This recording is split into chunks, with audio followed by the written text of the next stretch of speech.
everyone, and thank you for inviting me to present some of my earlier work on tau condensation in Alzheimer's disease.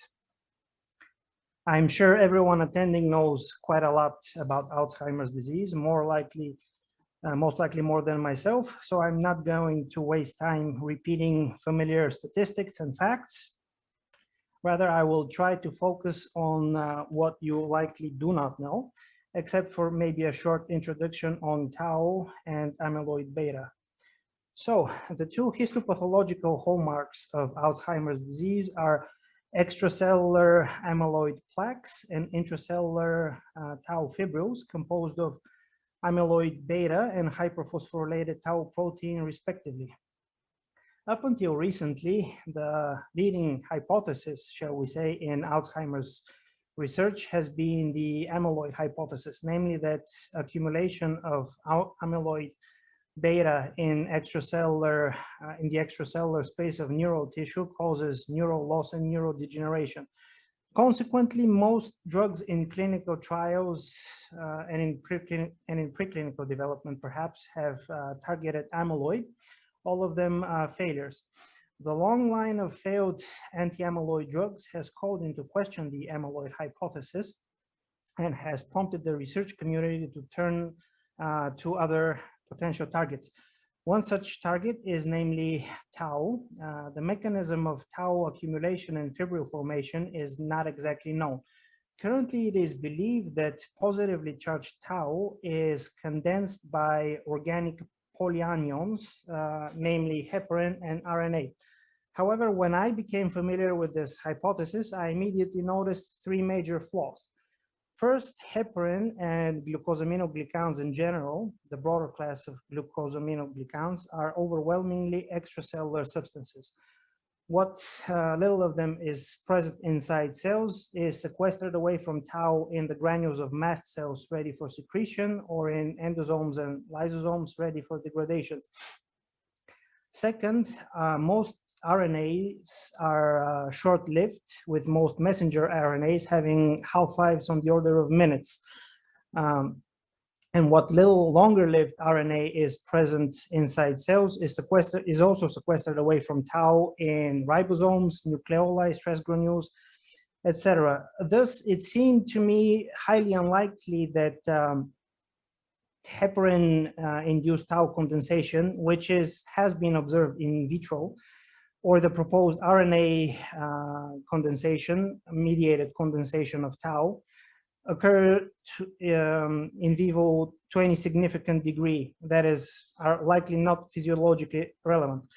Third, the heparin and RNA hypothesis does not take into account the presence of cells inside cells of polyamines, important physiological polycations that serve a number of important physiological functions, including condensing DNA.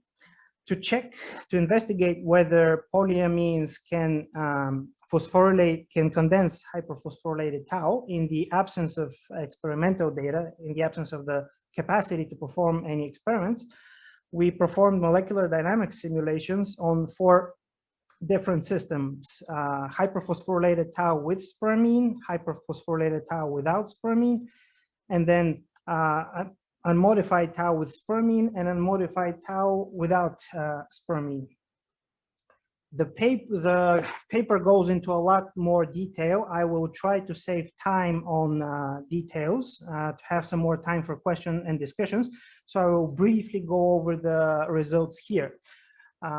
The spermine and ion radio distribution functions indicate that spermine is a lot more likely to be found around hyperphosphorylated tau, in proximity to hyperphosphorylated tau, and away from unmodified tau in bulk solvent. Sodium ions behave similarly to spermine. They prefer to position themselves around phosphorylated tau and away from unmodified tau in bulk solvent. Somewhat surprisingly, chlorine is non-selective, preferring to position itself away from the protein, both with the unmodified and the hyperphosphorylated version, which is somewhat surprising because there is an abundance of positively charged residues on unmodified tau, which also has a large net positive charge. We also performed the same simulations without spermine to assess the effect of the polyamine on the system. And the major takeaway from that is that spermine competes primarily with sodium for protein binding sites rather than chlorine or water. We also investigated the number and duration of bridging interactions. We will not go into detail what bridging interactions are here to save some time. Importantly, what you need to know, what we need to point out is that phosphorylation greatly increases the number of bridging interactions which spermine and sodium mediate. So the upper panels here show the number of bridging interactions. The lower panels indicate their duration on a semi-log graph. So the takeaway from this slide is that not only does phosphorylation increase the number of bridging interaction, but it also greatly increases their lifetime. And something else to point out here is that this data also confirms that spermine competes primarily with sodium for protein binding sites. From the molecular dynamics simulations, we directly calculated the diffusion coefficient of spermine with unmodified and phosphorylated tau, and we see that spermine is around 100 times more mobile with unmodified tau than with phosphorylated tau. So at this point, from the radial distribution functions and the diffusion coefficient calculations, a clear picture begins to emerge of spermine positioning itself away from unmodified tau. So in the left panel, where we have spermine and ions with unmodified tau, spermine is in ball and stick representation, and the ions are in sphere representation. So notice that this is a zoomed out view of the protein because the polyamines and the ions position themselves away from the protein. In stark contrast with phosphorylated tau, spermine and sodium position themselves primarily around phospho groups and also acidic groups, which are shown here on the right in stick representation as well. We performed MMGBSA calculations to quantitate the difference in affinity between unmodified and phosphorylated tau. And again, this confirms that spermine has a much higher affinity for phospho-tau than unmodified tau. We also performed per residue energy decompositions during the MMGBSA calculations, which afford an assessment of each residue's contribution to binding, positive, negative, or indifferent. So blue on the panel, the right panel here, blue is indicative of a positive contribution to binding, and we see that it is on the protein side, it is mainly it is mostly the post-translationally modified phosphorylated residues, which are the primary contributor to binding between spermine and phospho-tau. So we present compelling computational evidence that spermine has high affinity for phosphorylated tau. This is important because higher affinity for each other than the remaining system components in vivo could drive spermine-mediated liquid-liquid phase separation. And what you are seeing here is likely to be close to the inside of a tau-rich droplet, densely packed phospho-tau chains with spermine and metal ions mediating and facilitating the tight packing. What is also notable here is that we observed anti-parallel beta sheet formation during the molecular dynamics simulations. This is important to highlight because it shows that the local, the increased tau concentration inside a tau-rich droplet could serve as a primary nucleation center for beta fibril formation and expansion, which can potentially transform the innocuous liquid phase into an insoluble fibrillar phase.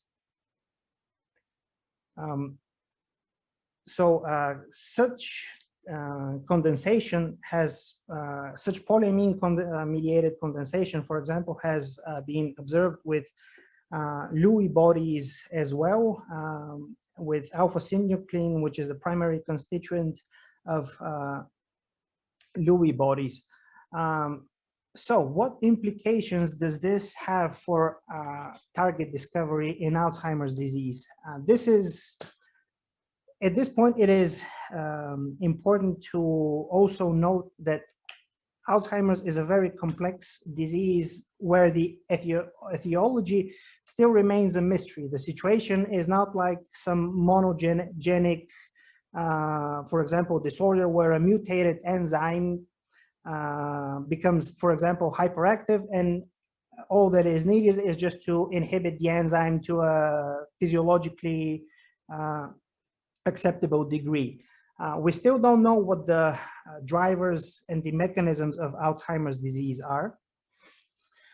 And this work raises several interesting implications for target discovery in Alzheimer's disease. If it is indeed the case that cellular polyamines help condense tau and mediate the transformation from a soluble phase to a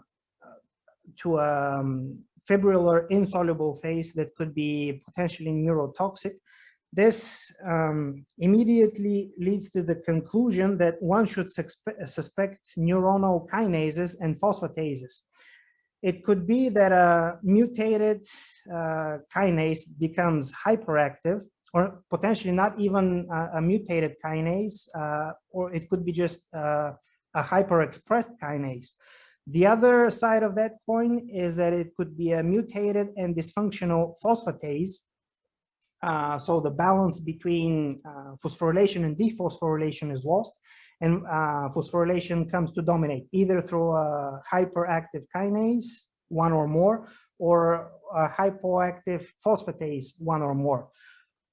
Also, it is known that there are glial tauopathies, and this warrants considering kinases, neuronal and astrocyte enzymes separately.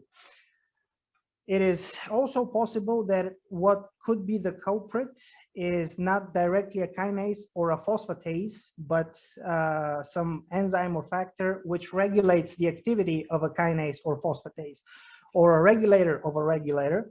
But this quickly leads to an explosion of search space. So my feeling is that the first step would be a systematic bioinformatics approach comparing kinase and phosphatase sequences between Alzheimer's patients and healthy controls. If that search comes out empty-handed, then one could potentially look at factors regulating kinases and phosphatases and so on. There are also more clues to be had in the literature. For example, it is well known that Down syndrome, trisomy 21, exhibits many symptoms very similar to Alzheimer's disease, including phosphorylated phosphotau fibrils and amyloid deposits. So one could start the search from chromosome 21. That would be a prudent approach. Interestingly, amyloid precursor protein is also located in chromosome 21. There is, of course, also the possibility that other factors contribute to tau condensation. For example, rather than a hyperactive kinase, the same could be achieved with polyvalent metal ions, for example, lead, aluminum ions, because they're also known to act as condensing agents. Both metal ions as well as polyamines, with condensing potential greatly increasing with ion valence. So at this point, it would be prudent to acknowledge the drug design group at the Medical University of Sofia, where I carried out this work, and the Ministry of Education for funding. And finally, I thank you for your attention, and I'm looking forward to your questions.